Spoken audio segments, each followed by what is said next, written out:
Clip number 736۔ اس clip میں آپ قرآن پاک کی سورہ کہف کی آیت نمبر 11 سے 16 تک کی تلاوت، ترجمہ اور تفسیر قرآن صراط الجنان سماعت فرمائیں گے۔ بسم اللہ الرحمن الرحیم۔ ترجمہ: اللہ کے نام سے شروع جو نہایت مہربان رحمت والا ہے۔ فضربنا على آذانهم في الكهف سنين عددا ثم بعثناهم لنعلم أي الحزبين أحصى لما لبثوا أمدا۔ ترجمہ: تو ہم نے اس غار میں ان کے کانوں پر گنتی کے کئی سال پردہ لگا رکھا، پھر ہم نے انہیں جگایا تاکہ دیکھیں کہ دو گروہوں میں سے کون ان کے ٹھہرنے کی مدت زیادہ درست بتاتا ہے۔ سنین عددا، گنتی کے کئی سال۔ تفسیر صراط الجنان میں ہے، ارشاد فرمایا کہ جب وہ غار میں لیٹے تو ہم نے اس غار میں ان کے کانوں پر گنتی کے کئی سال تک پردہ لگا رکھا، یعنی انہیں ایسی نیند سلا دیا کہ کوئی آواز بیدار نہ کر سکے۔ اولیاء کی کرامات برحق ہیں۔ اس آیت سے معلوم ہوا کہ کرامات اولیاء برحق ہیں۔ اصحاب کہف بنی اسرائیل کے اولیاء ہیں، ان کا کھائے پیے بغیر اتنی مدت زندہ رہنا کرامت ہے۔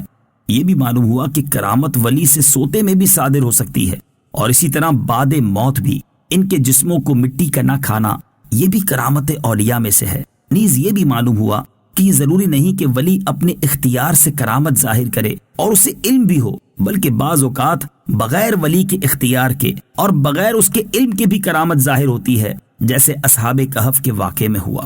ثم بعثناہم، پھر ہم نے انہیں جگایا۔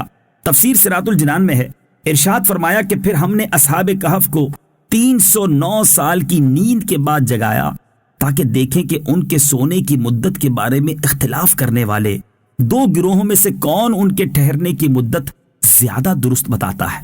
نحن نقص عليك نبأهم بالحق إنهم فتية آمنوا بربهم وزدناهم هدى وربطنا على قلوبهم إذ قاموا فقالوا ربنا رب السماوات والأرض لن ندعو من دونه إلها لقد قلنا إذا شططا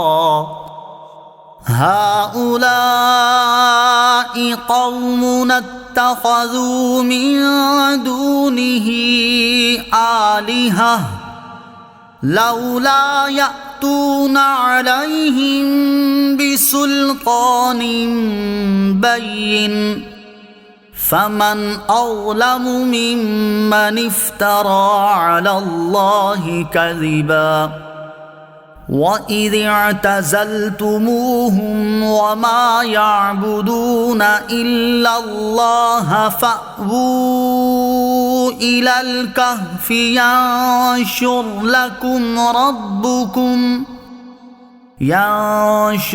لَكُمْ رَبُّكُمْ مِنْ رَحْمَتِهِ وَيُهَيِّئْ لَكُمْ مِنْ أَمْرِكُمْ مِرْفَقًا۔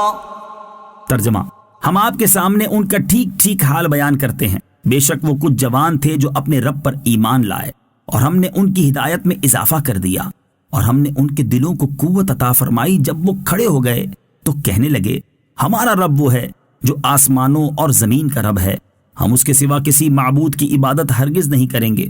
اگر ہم ایسا کریں تو اس وقت ہم ضرور حد سے بڑی ہوئی بات کہنے والے ہوں گے۔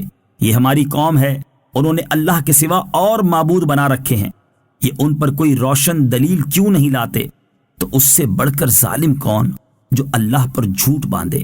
اور آپس میں کہا، جب تم ان لوگوں سے اور اللہ کے سوا جن کو یہ پوچھتے ہیں ان سے جدا ہو جاؤ تو غار میں پناہ لو، تمہارا رب تمہارے لیے اپنی رحمت پھیلا دے گا اور تمہارے کام میں تمہارے لیے آسانی مہیا کر دے گا۔ اذ قاموا فقالوا، جب وہ کھڑے ہو گئے تو کہنے لگے۔